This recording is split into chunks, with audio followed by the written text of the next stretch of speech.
Ini ada pertanyaan lagi. Pertanyaannya seperti ini. Taklid pada himpunan putusan tarjih.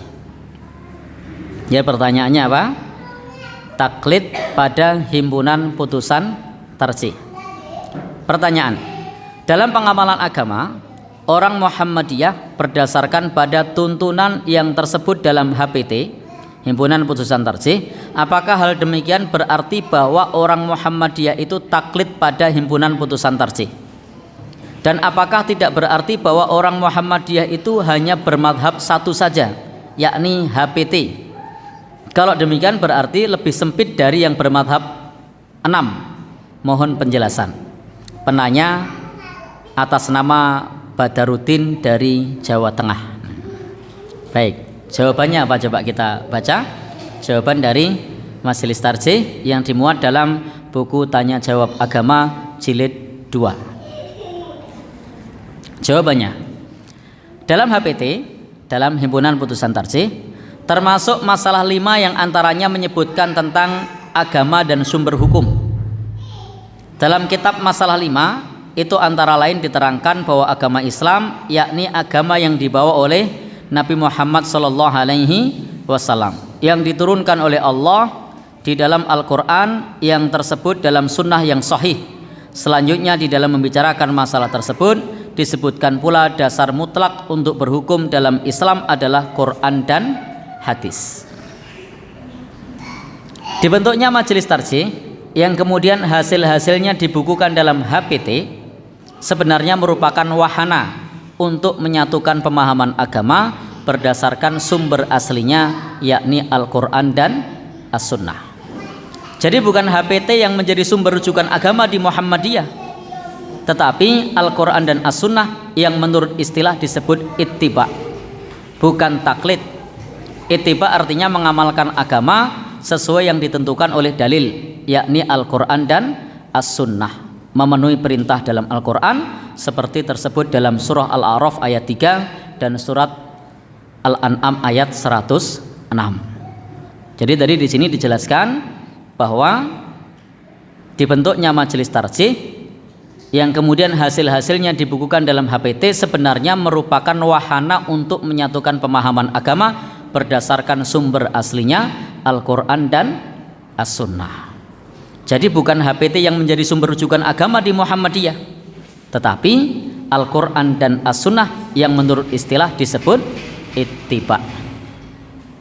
Jadi yang menjadi sumber apa? Al-Quran dan As-Sunnah yang menurut istilah disebut ittiba, bukan taklid. Ittiba artinya mengamalkan agama sesuai yang ditentukan oleh dalil, yakni Al-Quran dan As-Sunnah, memenuhi perintah dalam Al-Quran seperti tersebut dalam surat Al-A'raf ayat 3 dan surat Al-An'am ayat 106.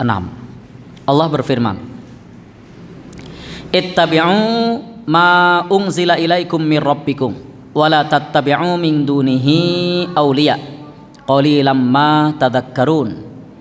Allah berfirman, ikutilah apa yang diturunkan kepada kalian dari Tuhan kalian, dan janganlah kalian mengikuti yang lain. Janganlah kamu mengikuti pemimpin-pemimpin selain Allah. Dan Allah berfirman di sini, qalilam ma tadhakkarun, amat sedikitlah kamu mengambil pelajaran.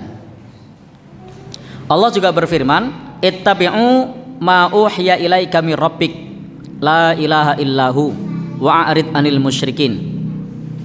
Allah berfirman yang maknanya adalah, ikutilah apa yang diwahyukan kepadamu dari Tuhanmu, tidak ada sesembahan yang berhak disembah melainkan Ia, dan abaikanlah, berpalinglah dari orang-orang musyrik.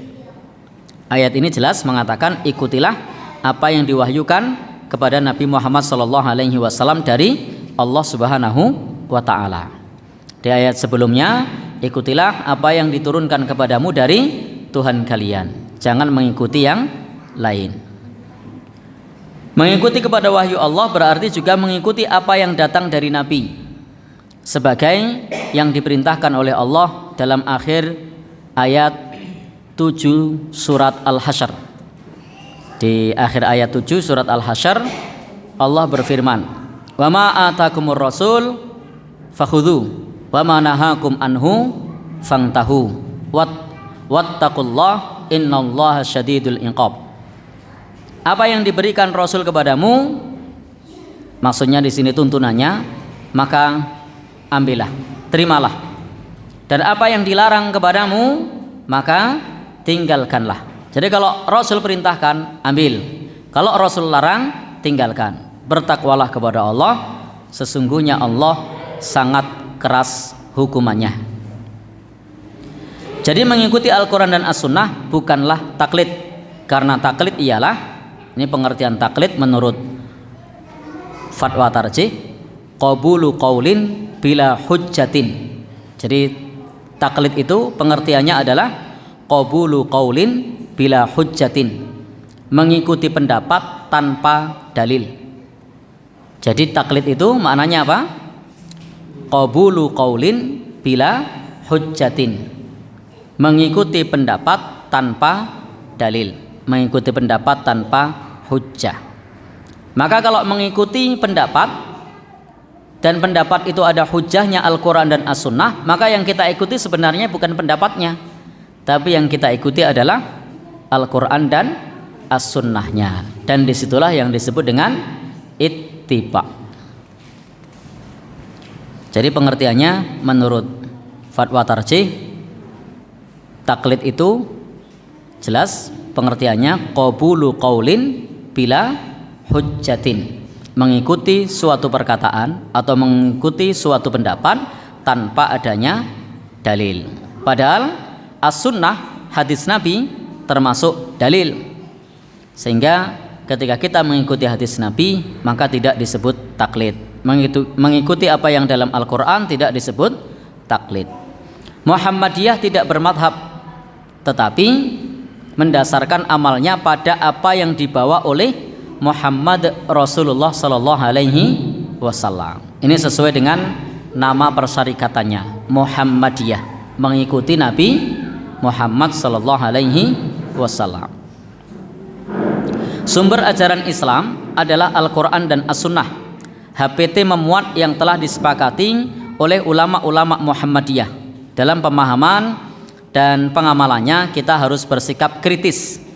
Jadi di sini disebutkan dalam pemahaman dan pengamalannya kita harus bersikap kritis sesuai dengan khittah Muhammadiyah sebagai gerakan dakwah Islam dan gerakan tajdid yang tidak pernah berhenti dalam pemikiran, pemahaman dan pengamalan.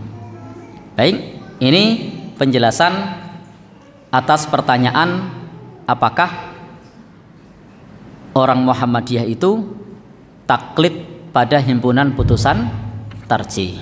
Jawabannya apa di sini tadi? Yang diikuti adalah ya Quran dan Sunnah, dalil yang dikemukakan dalam HPT, Quran dan Sunnah. Karena taklid itu pengertiannya adalah qabulu qaulin bila hujjatin, mengikuti suatu pendapat tanpa adanya dalil. Kalau mengikuti pendapat dan pendapat ada dalil, maka yang diikuti adalah sebenarnya bukan pendapatnya tapi dalilnya, dan itu tidak dihitung sebagai taklid, tapi itu ittiba kepada dalil, dan itu bisa Al-Quran dan As-Sunnah. Baik, demikian untuk pembacaan fatwa tarjih.